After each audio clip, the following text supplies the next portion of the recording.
नमस्कार दोस्तों, आप सुन रहे हैं बुक प्रेरणा ऑडियो बुक चैनल, जहां हम हर महान लेखक के दिमाग की गहराइयों में उतरते हैं, जहां हम किताबों के पन्नों के बीच छुपे हुए वो छोटे छोटे रत्न ढूंढते हैं जो हमारी रोजमर्रा की जिंदगी को ज्यादा अर्थपूर्ण, ज्यादा शांत और ज्यादा प्रभावशाली बना देते हैं। अगर आपको लगता है कि आपकी जिंदगी बिखर रही है, अगर आपको लगता है कि अब आगे रास्ता नहीं है, तो ये वीडियो अंत तक जरूर देखना, क्योंकि एक इंसान ने नाजी कैंप के नरक में रहकर जिंदगी का असली मतलब खोज लिया था।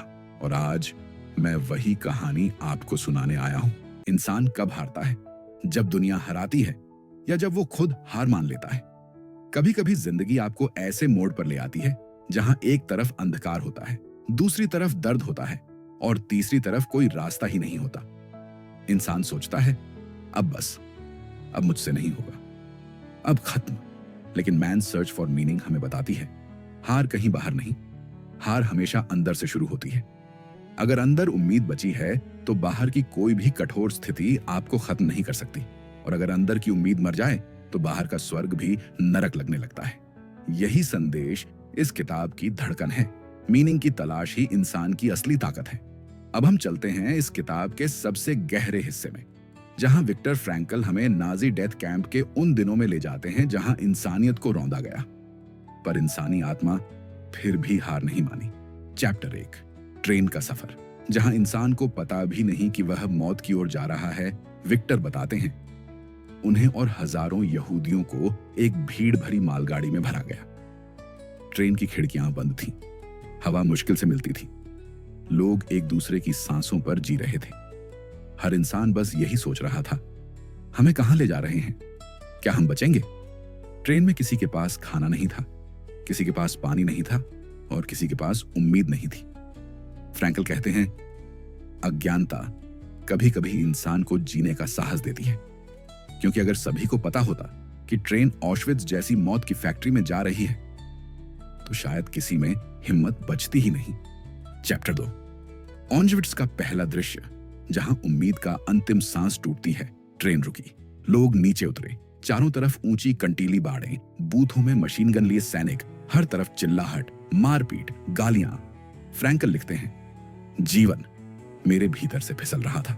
मुझे लगा कि मैं अपने शरीर को बाहर से देख रहा हूं। और फिर आया सिलेक्शन।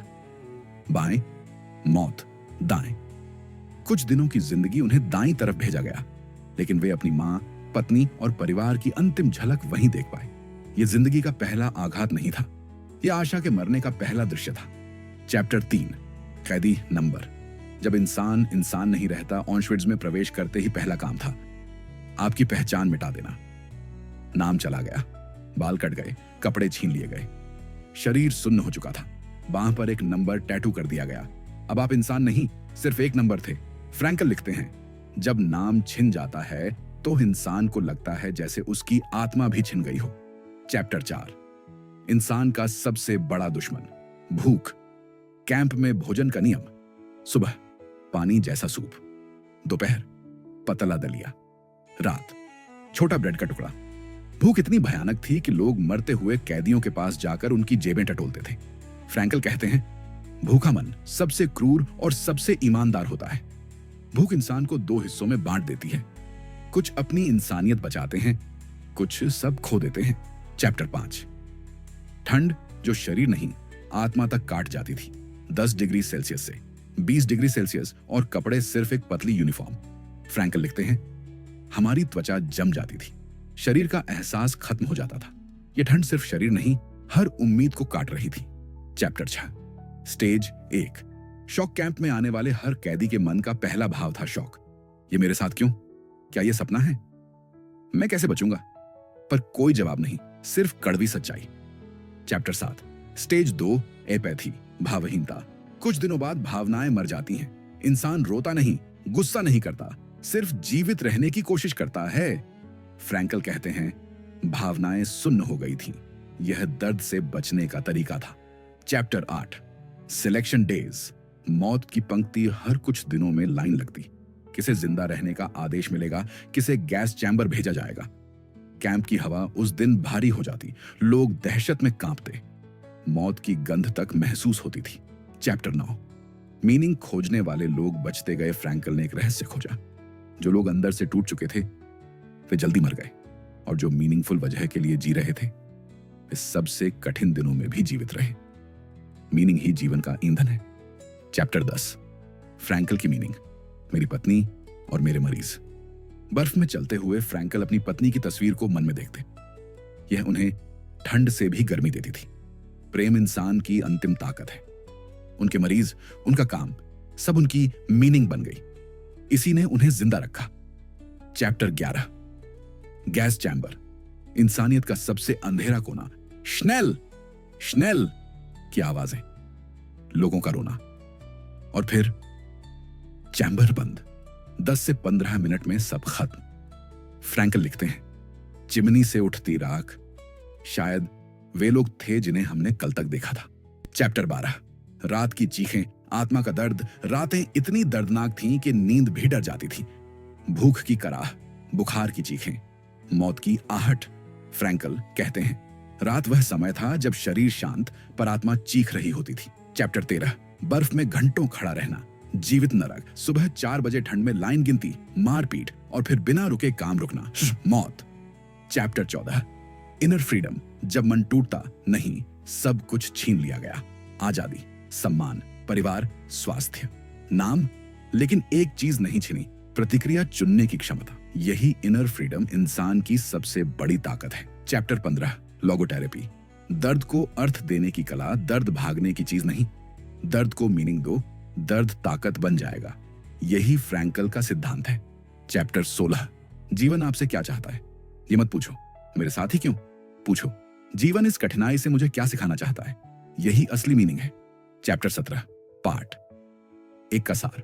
आपने देखा, दर्द, भूख, ठंड, मौत, प्रेम, मीनिंग, इनर फ्रीडम, सब कैसे इंसान को गढ़ते हैं। चैप्टर 18, अर्थ खोजने की 3 राहें, काम, प्रेम और पीड़ा। फ्रैंकल की लोगोथेरेपी कहती है कि जीवन का अर्थ 3 मार्गों से मिलता है। एक, कोई सार्थक कार्य करके, चाहे वो काम बड़ा हो या छोटा। अगर हम किसी अच्छे काम में अपनी ऊर्जा लगा रहे हैं तो हमारा मन मजबूत होता है। कैंप में भी जिनके मन में कोई काम बचा था वे ज्यादा समय जीवित रहे।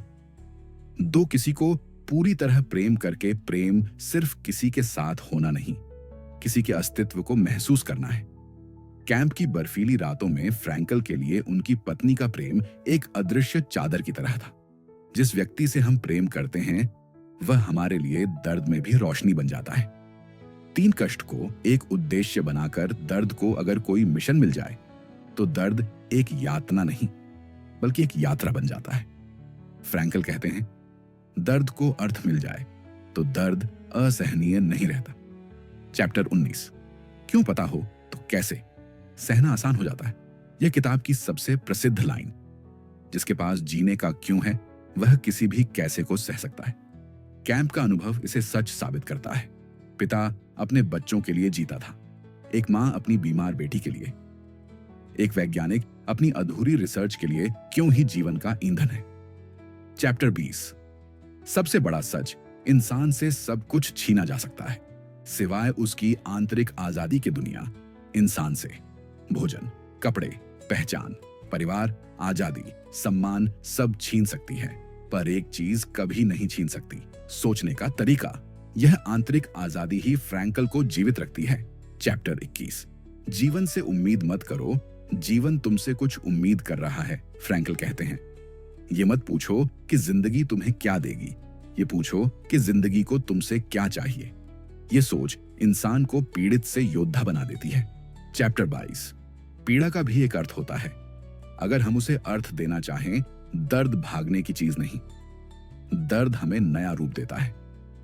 अगर आप दर्द से भागते हैं तो वह आपका पीछा करेगा, अगर आप उसका अर्थ खोज लेते हैं तो वह आपकी ताकत बन जाएगा। चैप्टर 23, आशा की मौत।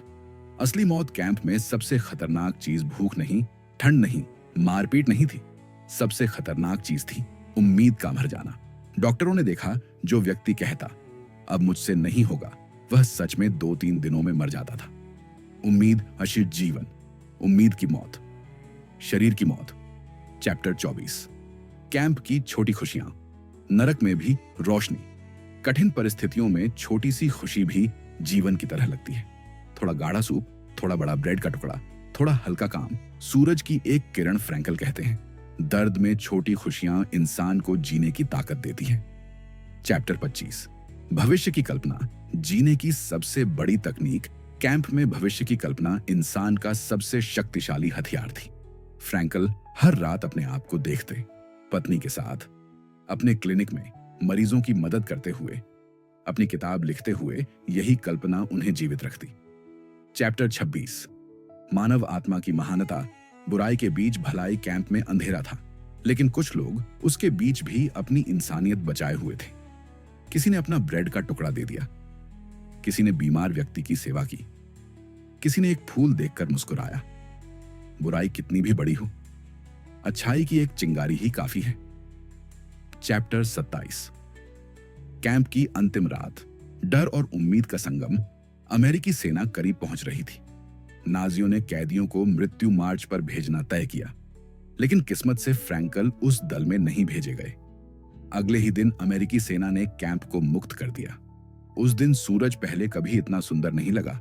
चैप्टर 28, आजादी के बाद का सदमा। अब मैं क्या करूं? आजादी मिलने के बाद बहुत से लोग रो पड़े। कुछ मुस्कुराए, कुछ चुप रहे, कुछ घास को हाथों से छूते रहे, मानो विश्वास ही नहीं हो रहा था कि वे आजाद हैं। लेकिन फिर आया बड़ा सवाल, अब मैं क्या करूं? क्योंकि दर्द इतना बड़ा था कि जीवन को फिर से शुरू करना आसान नहीं था। चैप्टर 29, फ्रैंकल का नया जीवन। दर्द को दूसरों की मदद का आधार बनाना फ्रैंकल ने जाना। उनका कष्ट व्यर्थ नहीं था। उन्होंने अपनी किताब लिखी, क्लिनिक शुरू किया, लाखों लोगों की मदद की। उनकी किताब आज दुनिया की सबसे बेहतरीन किताबों में गिनी जाती है। चैप्टर 30, आज की जिंदगी के लिए 10 सबसे महत्वपूर्ण सीखें। ये 10 बातें पूरी किताब का सार है।